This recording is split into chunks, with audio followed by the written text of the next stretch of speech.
안녕하세요. 오늘부터 노자 도덕경 본문을 시작하겠습니다.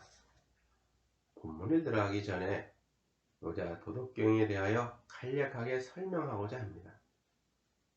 도가사상으로는 노자와 장자가 있습니다. 장자는 내편, 외편, 차편으로 구성되어 있고 각 장마다 제목이 있습니다. 장자의 내편에는 그 유명한 소요율을 비롯하여 재물론, 인간세 등 제목이 있으나 노자는 도와 덕으로 구성되어 있을 뿐 제목이 없습니다. 노자 도덕경은 1장부터 37장까지는 도에 대하여 설명하였고 38장에서 81장까지는 덕에 대해서 설명하였을 뿐 제목이 없습니다. 그래서 저는 각 장마다 가장 적합한 내용을 뽑아서 제목으로 삼았습니다. 제1장은 도에 대해서 설명하였는데 그 내용이 간결하고 심오하기까지 하여 매우 난해한 것으로 유명합니다. 나는 제1장을 무의 자연의 도라고 했는데 여기서 무의는 사람의 힘으로 하는 인의와 상반된 뜻으로서 자연 스스로 이루어지는 것을 말합니다. 또한 자연은 명사로도 쓰지만 한자로 풀이하면 스스로 자자 그러할 연자라 하여 스스로 그러하다라는 뜻입니다. 이처럼 자연이란 사람에 의하지 않고 스스로 존재하거나 저절로 이루어지는 것을 말합니다. 그러므로 무의 자연이란 인의, 즉 사람의 힘에 의하지 않고 자연 스스로 이루어지는 것을 말합니다. 도편 25장에서 도에 대하여 설명하였는데 그 내용을 보면 뒤섞여 이루어진 것이 있었으니 천지보다 먼저 생겼다고 했습니다. 여기서 천지는 우주를 뜻하고 천하는 하늘 아래 온 세상을 뜻합니다. 그러니까 뒤섞여 이루어진 것이 있었으니 천지, 즉 우주보다 먼저 생겼다. 고요하고 텅 비어 있구나. 홀로 이루어져서 바뀌지 않고 두루 행하지만 위태롭지 않으니 가히 천하의 어미로 삼을 수 있다. 나는 그 이름을 알 길이 없으니 글자로 나타내어 도라고 한다. 사람은 땅을 본받고 땅은 하늘을 본받으며 하늘은 도를 본받는데 도는 스스로 그러함을 본받는다고 했습니다. 이처럼 무의 자연이란 우주 만물은 스스로 그러함을 본받는다라는 의미로 볼 수가 있습니다. 그래서 제1장의 제목을 무의 자연의 도라고 했습니다. 그러면 도덕경 본문으로 들어가서 도를 도라고 할 수 있는 도는 늘 그러한 도가 아니다. 그러면 노자가 말하는 도란 무엇이며 또한 그 많은 글자 가운데 왜 길도자를 썼을까요? 그리고 또 길이란 무엇일까요? 도란 우주 만물의 근본이치나 대자연의 섭리 또는 자연에 내재된 질서를 무의 자연의 도라고 할 수가 있는데 그것에 순응하고 따르는 것이 우리 인간을 포함한 자연에 존재하는 모든 것이 가야 할 길이 아니겠느냐라 하여 길도자를 썼지 않았나 싶습니다. 이처럼 도란 우주 만물의 근본이치나 대자연의 섭리 또는 자연에 내재된 질서를 말하며 길이란 자연에 내재된 법칙과 순리에 따라 우주 만물이 저절로 흘러가는 길, 즉 우리 인간을 포함한 자연에 존재하는 모든 것이 따르고 지켜야 할 길이 아닌가 싶습니다. 사람들은 저마다 다르게 살아가고 사는 것 또한 다르지만 세상 사람들은 모두 하나의 길로 갑니다. 그 길은 하늘, 즉 자연이 정해준 길로서 자연의 순리와 법칙을 따르며 살아가다가 자연의 품 안으로 돌아가는 길을 말합니다.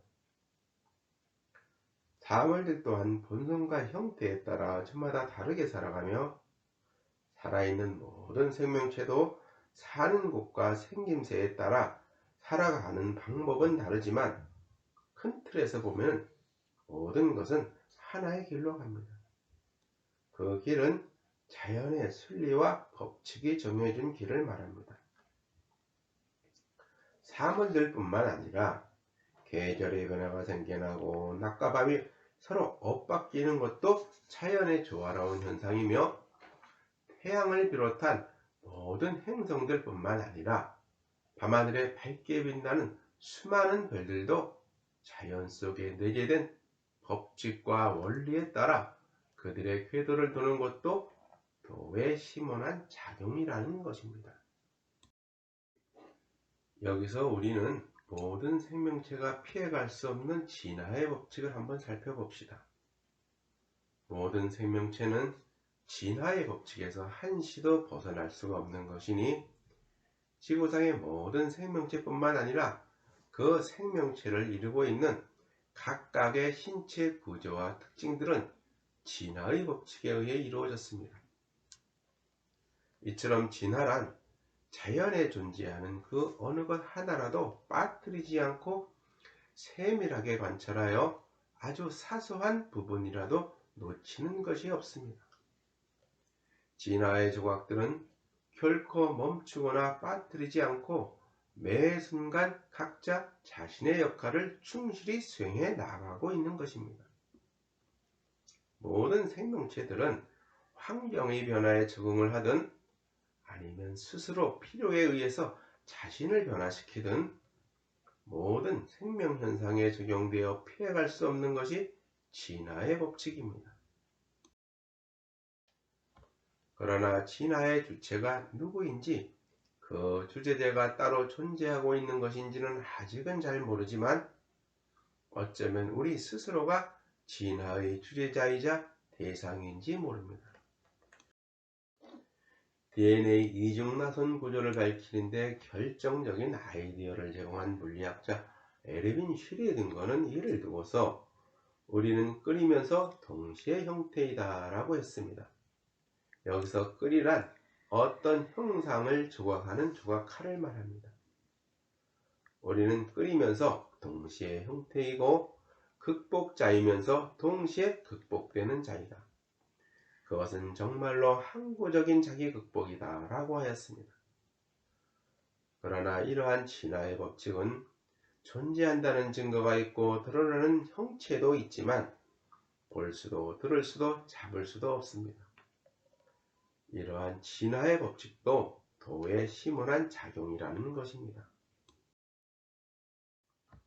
도덕경 73장에서 하늘이 도에 대해서 설명하였는데 하늘의 도는 다투지 않아도 잘 이기고 말을 하지 않아도 잘 응하며 부르지 않아도 저절로 오고 느긋하면서도 잘 도모한다. 하늘의 그물은 넓고도 넓어서 섬긴 듯 하지만 놓치는 것이란 없다고 했습니다. 이것이 바로 진화의 법칙을 가장 적절하게 표현한 내용인 것 같습니다. 그러면 우리 주변에서 도에 대한 간단한 예를 하나 들어봅시다.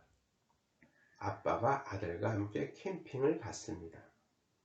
캠핑을 가서 아빠는 아들에게 낚시를 가르쳐 주려고 하지만 자기의 낚시 방법을 온전하게 다 가르쳐 줄 수가 없다는 것입니다. 낚시는 많은 경험을 통하여 손의 감각으로 익히고 마음으로 호응하여 몸과 마음이 하나가 되어야 낚시를 잘 할 수가 있기 때문입니다. 또한 두 사람이 낚시를 잘 한다고 해서 같은 방법으로 했다고 볼 수가 없습니다. 사람마다 낚시 방법이 다르기 때문에 자신에게 맞는 낚시 방법은 자신만의 고유한 방법이므로 다른 사람에게는 맞지 않을 수도 있다는 것입니다. 그것은 다른 사람에게 전하려 하여도 전할 수가 없는 것입니다. 그래서 도가 입 밖에 나오면 그것은 이미 도가 아니라는 것입니다. 우리가 도라고 하는 것은 옛 사람들의 삶의 흔적이요 그들의 발자취일 뿐입니다. 불교에서도 경전에 있는 내용과 선사들의 가르침 또한 깨달음의 본질이 아니라고 합니다. 깨달음이란 경전이나 선사들의 가르침을 통하여 스스로 깨우쳐야 하기 때문입니다. 누가 대신하여 깨우쳐 줄 수가 있겠습니까? 우리네 삶도 저마다 다르게 살아가듯이 도라는 것도 저마다 다르게 작용한다는 것입니다. 낚시 방법도 자신만의 방법을 찾아야 하고 식물이나 동물들에게 적용되는 진화의 법칙도 저마다 다르게 작용하듯이 도란 일정하게 정해진 것이 없으니 각자 자기에 맞는 도를 찾아야 한다는 것입니다. 육조 해능선사는 모든 중생들은 자기의 도가 있으니 서로 방해될까 괴로워할 것이 없다. 참된 도를 보고자 하면 행함이 바르면 그것이 바로 도다라고 했습니다. 이처럼 도란 스스로 깨우쳐서 바르게 행하는 것이 바로 도라는 것입니다. 무의자연의 도는 존재한다는 증거가 있으나 드러나는 형체가 없어서 보려 하여도 볼 수가 없고 들으려 하여도 들을 수가 없으며 잡으려 하여도 잡을 수가 없습니다. 이와 같은 도는 스스로 깨우쳐서 행할 수는 있으나 말이나 글로 나타낼 수가 없는 것이니 그것을 전하려 하여도 전할 수가 없습니다. 그것은 우리 표현에 한계가 있어서 그러한 것이 아니라 도의 본성이 스스로 그러하기 때문입니다. 그러므로 도를 도라고 할 수 있는 도는 늘 그러한 도가 아니라고 했습니다. 이름을 이름으로 부를 수 있는 이름은 늘 그러한 이름이 아니다. 이름이 있다는 것은 변하지 말아야 한다는 것입니다. 왜냐하면 이름은 고유명사로서 늘 변함이 없어야 하기 때문입니다. 50년 만에 우연히 한 친구를 만났는데 그 친구에게서는 과거의 모습은 볼 수가 없었습니다. 그 친구가 자신의 이름을 밝히고 나서야 옛 기억을 더듬어서 어렴풋이 알아보지만 그 친구가 자기의 이름을 말하기 전에는 그 친구를 전혀 알아보지 못했다는 것입니다. 지금 만나는 친구들은 그 친구의 과거 어릴 때의 모습을 알아볼 수가 없고 또한 과거 어릴 때의 친구들은 그 친구의 지금의 모습을 알아보지 못할 것입니다. 이처럼 과거의 모습과 현재의 모습이 다른데 어떻게 일정하게 이름을 붙일 수가 있겠느냐는 것입니다. 우주 만물은 시간의 흐름에 따라 끝없이 변하는 것이니 이 세상에는 바뀌지 않는 것이란 없으며 변하지 않는 것 또한 존재하지 않습니다. 그러므로 모든 사물들은 늘 그 모습 그대로 존재할 수가 없습니다. 이처럼 세상의 모든 것은 끝없는 변화의 흐름 속에 존재하는 것인데 어떻게 일정하게 이름을 붙일 수가 있겠느냐는 것입니다. 이름을 붙인다는 것은 변하지 않는 것에 이름을 붙일 수가 있기 때문입니다. 또한 하나의 대상을 두고서도 사람이나 지역, 나라마다 다르게 부르기도 하며 가치관의 차이로 다르게 부르기도 하기 때문에 우리가 부르는 이름도 지극히 주관적이고 상대적인 것이며 그것은 시간과 장소에 따라 부를 수 있는 이름도 달리하는 것이므로 이름을 이름으로 부를 수 있는 이름은 늘 그러한 변함없는 이름이 아니라는 것입니다. 이름이 없을 때는 천지의 시원이요. 무란 무엇일까요? 여기서 무는 사물들이 생겨나기 이전 우주 만물의 근원적인 곳으로서 그곳은 어떠한 조짐도 없고 어떠한 형상도 없는 곳이니 이를 천지, 즉 우주 만물의 시온이라고 했습니다. 이와 같이 지극한 상태는 그 무엇이라 이름질 만한 것도 없으니 이를 무라고 한다는 것입니다. 이처럼 무란 아무것도 없는 것이 아니라 그 무엇이라 한정지어서 일컬을 만한 것이 없기에 이를 무라는 것입니다. 그러면 이 무를 다른 분야와 비교해 보면 좀 더 이해가 쉬울 것 같습니다. 불교의 반야신경을 보면은 색즉 시공과 공즉 시색이 있습니다.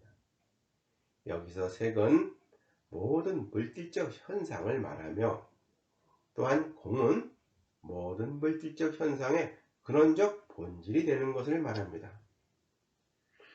모든 물질적 현상인 색은 근원적 본질인 공에서 나왔다고 했습니다. 현대물리학에서 진공이란 아무것도 없이 텅 빈 공간이 아니라 서로 다른 에너지로 가득 차 있는 곳입니다. 이와 같은 진공 에너지는 볼 수도 들을 수도 잡을 수도 없으며 무엇을 하려고 하여도 할 수가 없지만 우리 주위에 존재하는 것은 사실이며 그곳은 가상 입자들이 가득 찬 곳으로서 수많은 입자들이 그곳에서 생겨났다 다시 그곳으로 사라집니다. 모든 물질들은 이와 같은 진공의 바다에서 생겨나왔다고 합니다. 노자의 무를 불교에서는 공으로 나타냈고 물리학에서는 진공으로 보면 될 것 같습니다. 이름이 있을 때는 만물의 어머니이다. 우주 만물은 어디에서 생겨나왔을까요? 노자는 모든 것은 무에서 나와 이름이 생기고 우주 만물이 시작되었다고 하였습니다. 그러면 왜 오늘날 같은 것이 생겨났을까요? 다른 그 무엇이 아니고 왜 이와 같은 것들이 생겨났을까요? 이 근원적 질문은 알 수가 없을 것입니다. 자연은 스스로 그러한 것이고 스스로 그러함에 따르는 것이 무의 자연이기 때문입니다. 영국의 우주물리학자 스티븐 호킹 박사는 그에 이어서 위대한 설계에서 이런 말을 했습니다. 왜 무가 아니라 무엇인가 있을까? 왜 우리는 존재할까?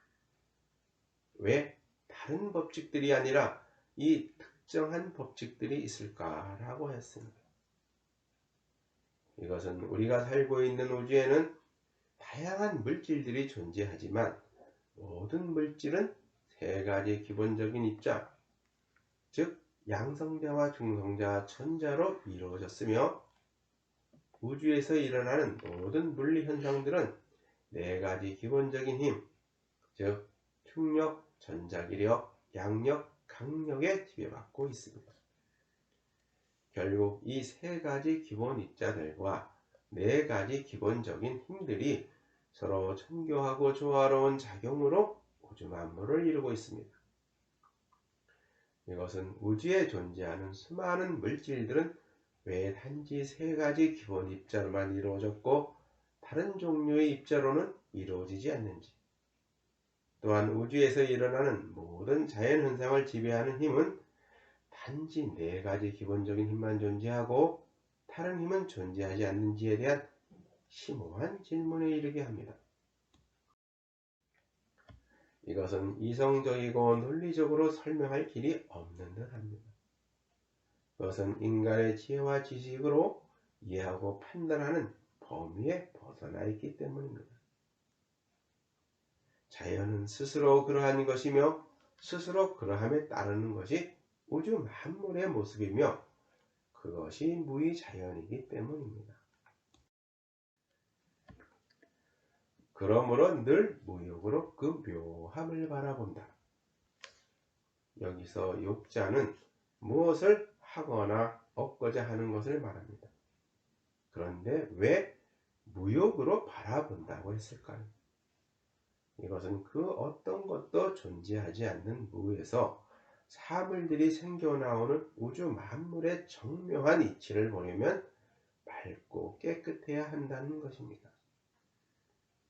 여기서 무욕은 깨달음의 차원으로 볼 수가 있습니다.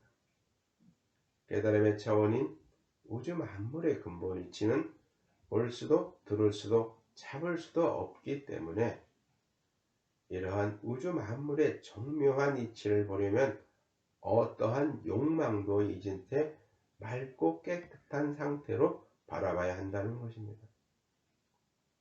관은 관찰하다는 뜻으로 있는 그대로 보는 것이 아니라 우주 만물의 근원과 사물들이 나타난 현상을 함께 본다는 것입니다. 또한 묘하다는 것은 그 어떤 것도 존재하지 않는 무에서 사물들이 생겨나오는 그 현상은 정묘하고 신묘한 것이어서 묘하다는 것입니다. 우리는 묘하다는 것을 창발현상으로 볼 수가 있습니다. 창발이란 그 이전에는 존재하지 않았던 새로운 형태나 성질 또는 새로운 차원의 세계가 나타나는 것을 말합니다. 원자들 사이에는 생명현상이라고는 전혀 찾아볼 수가 없는데 원자들이 모여서 분자를 이루고 분자들이 모여서 유기화합물을 만들고 거기서 생명체가 생겨납니다. 이것을 창발이라고 합니다. 또한 우리가 날마다 보는 물질세계는 뉴턴 법칙으로 설명할 수가 있습니다. 반면에 모든 물질을 이루고 있는 원자들의 세계는 뉴턴 법칙이 적용되지 않으며 그것은 뉴턴 법칙과 전혀 다른 양자역학의 법칙으로 설명할 수 있습니다. 우리가 보는 물질세계는 뉴턴 법칙이 적용이 되나 모든 물질을 이루고 있는 원자들의 세계는 양자역학의 법칙을 따르고 있다는 것입니다. 이것은 물질세계를 설명하는 뉴턴 법칙은 근본적인 것이 아니라 양자역학의 법칙에서 창발된 것으로 볼 수가 있다는 것입니다. 이처럼 물질로 이루어진 거시세계는 원자들로 이루어진 미시세계에서 창발된 것입니다. 뇌과학자들에 의하면 우리의 생각과 감정, 의식도 창발현상이라고 합니다. 우리의 뇌 속에는 1000억 개가 되는 뉴런이라는 신경세포가 있는데 우리의 정신세계를 지배하는 생각이나 감정, 의식 등은 뇌 속의 신경세포들이 서로 주고받는 전기에너지 흐름으로 생겨나는 창발현상이라는 것입니다. 각각의 뉴런에서는 결코 생각이나 감정, 의식은 생겨나지 않지만 신경세포들의 전기에너지의 흐름으로 인하여 생각이나 감정, 의식 등이 생겨나는 것입니다. 우리의 모든 행위도 뇌에서 비롯되는 창발현상이라고 합니다. 이처럼 창발이란 그 이전에는 존재하지 않았던 곳에서 새로운 형태의 물질적 구조나 화학적 성질, 그리고 새로운 차원의 세계가 나타나는 것을 말합니다. 이처럼 그 무엇이라 할 수 없는 곳에서 물질들이 생겨나오는 현상은 신묘한 일이기에 묘하다는 표현을 썼습니다. 늘 유욕으로 사물이 나타남을 바라본다. 유욕으로 바라본다는 것은 우리의 신체 감각기관을 가지고 그 어떤 것도 존재하지 않는 무에서 사물들이 나타나는 현상을 바라본다는 것입니다. 그러므로 무욕으로 우주 만물의 정묘한 이치를 보고 유욕으로 사물들이 나타나는 현상을 바라본다는 것입니다. 이 둘은 같은 곳에서 나왔으나 이름만 달리한다. 도자의 사상을 이해하려면 무와 유가 뜻하는 바를 잘 알아야 합니다.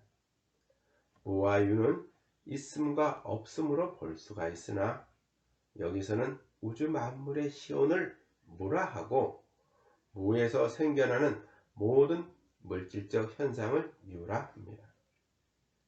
이 둘은 같은 곳에서 나왔으나 이름만 달리한다는 것은 무와 유는 별개가 아니라 본래 하나라는 것입니다. 무만 있고 유가 없으면 아무 의미가 없을 것이고, 유만 있고 무가 없으면 어떻게 될까요? 모든 물질들이 소멸되거나 사라지지 않는다면 어떻게 될까요? 생명체가 죽지 않는다면 또 어떻게 될까요? 우주는 처음부터 무에서 유가 생겨나고 유는 다시 무로 돌아가게끔 되어 있었다는 것입니다. 무와 유가 같다는 것을 다른 분야와 비교하여 봅시다. 반야신경에서 색불이공 공불이색이라 하여 물질적 현상인 색과 근원적 본질인 공은 서로 다르지 않으니 색 즉시 공, 공 즉시 색은 물질적 현상인 색과 근원적 본질인 공은 서로 같으나 단지 모습만 달리한다는 것입니다. 결국 물질적 현상이 곧 공한세계요, 공한세계가 곧 물질적 현상이라는 것입니다. 이와 같이 유한한 현상과 무한한 본질은 늘 마주하고 있는 것입니다. 아인슈타인의 유명한 질량, 에너지 등가 원리는 E는 mc의 제곱입니다. 여기서 E는 에너지고 m은 질량을 뜻합니다. 그러니까 어떤 물체의 질량과 에너지는 서로 변환이 가능하며, 그것은 형체를 가진 질량과 어떠한 형상이나 형체도 없는 에너지는 모습만 달리할 뿐 서로 같다는 것입니다. 또한 아무것도 없는 진공 에너지에서 일정한 크기의 에너지를 가지면 기본 입자와 그 반입자가 함께 생겨나는데, 이것을 쌍생성이라 하며, 이들은 항상 함께 소멸되는데 이것을 쌍소멸이라 부릅니다. 이와 같이 물질과 에너지는 모습만 달리할 뿐 근본적으로는 서로 같다는 것입니다. 이처럼 무와 유는 본질적으로 서로 같으나 우리는 무와 유를 구분하면서 살아갑니다. 이는 나눌 수 없는 것을 나누어 놓고 거짓 이름하여 그렇게 부르니 무와 유, 즉 비존재와 존재가 생겨나게 되는 것입니다. 이를 일컬어 현명과 같다고 하는 것이니, 현묘하고 또 현묘하여 모든 묘함의 문이라 한다. 여기서 현은 아주 심오하고 심원하여 매우 신묘하다는 뜻으로 해석하면 됩니다. 이것은 그 어떤 것도 존재하지 않는 무에서 사물들이 생겨나오는 현상은 묘한 것이니, 이를 강조하기 위해서 현묘하다고 표현했습니다. 우리는 이번 장에서 도를 도라고 할 수 있는 도는 늘 그러한 도가 아니다. 또한 우주 만물은 끝없는 변화의 흐름 속에 존재하는 것이니 일정하게 이름을 붙일 수가 없다고 했습니다. 그리고 무와 유는 본래 같으나 이름만 달리한다고 했습니다. 노자 도덕경을 공부할 때 무와 유의 사상을 잘 살펴볼 필요가 있습니다. 무와 유의 사상은 노자 도덕경의 핵심 사상 중 하나이며, 무와 유가 뜻하는 바를 잘 알게 되면 삶의 지혜 또한 얻을 수 있기 때문입니다. 감사합니다.